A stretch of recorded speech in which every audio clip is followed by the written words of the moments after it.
আসসালামু আলাইকুম viewers, Sabinus কিচেনে তোমাদের স্বাগত জানাই। শীতকাল থাকতে থাকতে আরেকটি রেসিপি তোমরা করে দেখো। ডিম দিয়ে ধনেপাতার এই রেসিপিটি এত দারুণ হয় খেতে যে তোমরা না বানালে বুঝতে পারবে না। Let's go. Oh my god. Aha. Yes.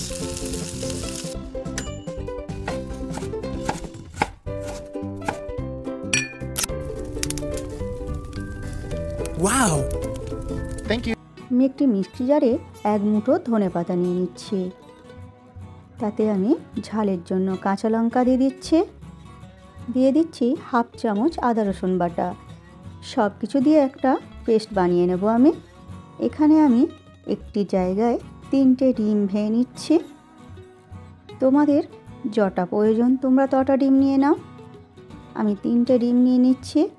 এরপরেতে পরিমাণ মতো লবণ দিয়ে দিচ্ছি। দিয়ে আমি কাঁটা চামচে করে ভালো করে ফেটিয়ে নেব। ভালো করে ফেটিয়ে নিচ্ছি। নিয়ে এরপর আমি ওই ধনেপাতার পেস্টটা এর মধ্যে দিয়ে দিচ্ছি। এরপর আবার আমি ডিমের সঙ্গে ভালো করে ফেটিয়ে নেব। এইভাবে ডিমের রেসিপি একবার তোমরা অবশ্যই বানিয়ে দেখো, তোমাদের খুবই ভালো লাগবে। ফেটানো হয়ে গেলে একটি টিফিন কৌটোয় আমি তেল দিয়ে দিচ্ছি, সাদা তেল দিয়ে ব্রাশে করে চারদিক আমি লাগিয়ে দিচ্ছি। ধারগুলো আমি ভালো করে লাগিয়ে দেব, যাতে আমার যখন ভাপানো হয়ে যাবে সেটা আমার ঢালতে সুবিধা হয়। ভালো করে আমি তেল ব্রাশ করে দিচ্ছি। এরপর আমি ডিমের মিশ্রণটি ঢেলে দেব। ডিমের মিশ্রণটি ঢেলে দেওয়ার পর এরপর আমি ঢাকনার কৌটোটা এঁটে দেব।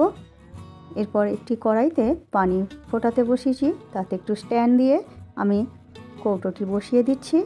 দিয়ে একটা ঢাকা দিয়ে রেখে দিচ্ছি। এটা আমি ভাপিয়েছি 20 মিনিট, অল্প আঁচে ভাপিয়ে নিয়েছি। নিয়ে তা থেকে কৌটো তুলে নিয়ে এরপর আমি ধারগুলো ছুরি দিয়ে এইভাবে করে দিয়ে মাঝখানটা আমি এইভাবে চৌকো চৌকো করে পিস করে নিচ্ছি। পিস করা হয়ে গেলে একটি প্লেট নিয়ে তাতে আমি এইভাবে উপর করে চাপড়ে চাপড়ে আমি ঢেলে নেব। দেখো কত সুন্দর হয়েছে পিসগুলো, খুব সুন্দর হয়েছে। এরপর কড়াইতে তেল দিয়ে দিলাম, দিয়ে ভালো করে গরম করে একটা একটা করে পিস আমি দিয়ে দিচ্ছি।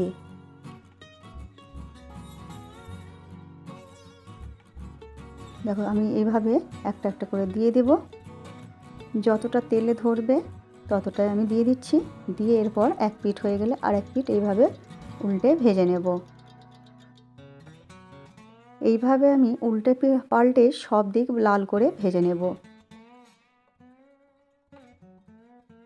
ভাজা হয়ে গেলে এরপর আমি তেল ঝরিয়ে তুলে নেব।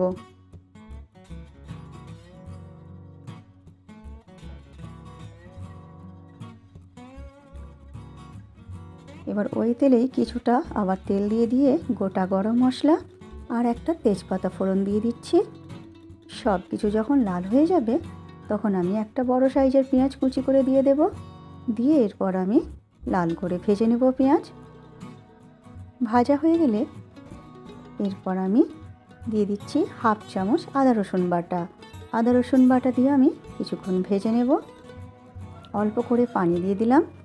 দুটো ছোট টমেটো কুচি করে দিয়ে দিলাম আমি। পরিমাণ মতো লবণ দিয়ে দিচ্ছি।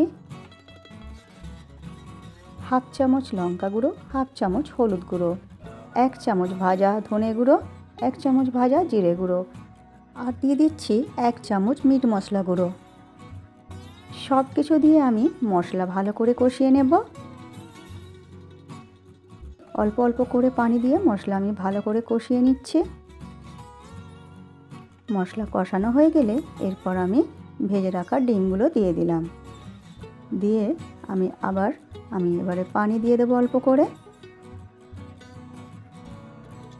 দিয়ে ঢেকে হতে দেব। নামাবার আগে হাফ চামচ চিনি দিয়ে দিচ্ছি। দিয়ে এরপর নেড়ে দেব।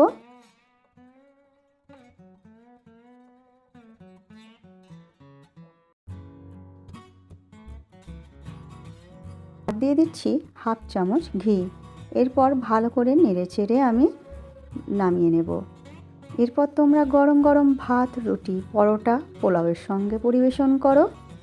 আমার রেসিপিটি তোমাদের যদি পছন্দ হয় তাহলে একটা লাইক, কমেন্ট, শেয়ার ও সাবস্ক্রাইব ফলো করে পাশে থেকো। তোমাদের একটা লাইক, কমেন্ট, শেয়ার, সাবস্ক্রাইব ফলোতে তোমাদের কিছু এসে যাবে না, আমাদের জীবনটা বদলে দিতে পারে। আমার রেসিপিটি শেষ পর্যন্ত দেখার জন্য তোমাদের অনেক অনেক ধন্যবাদ রইল।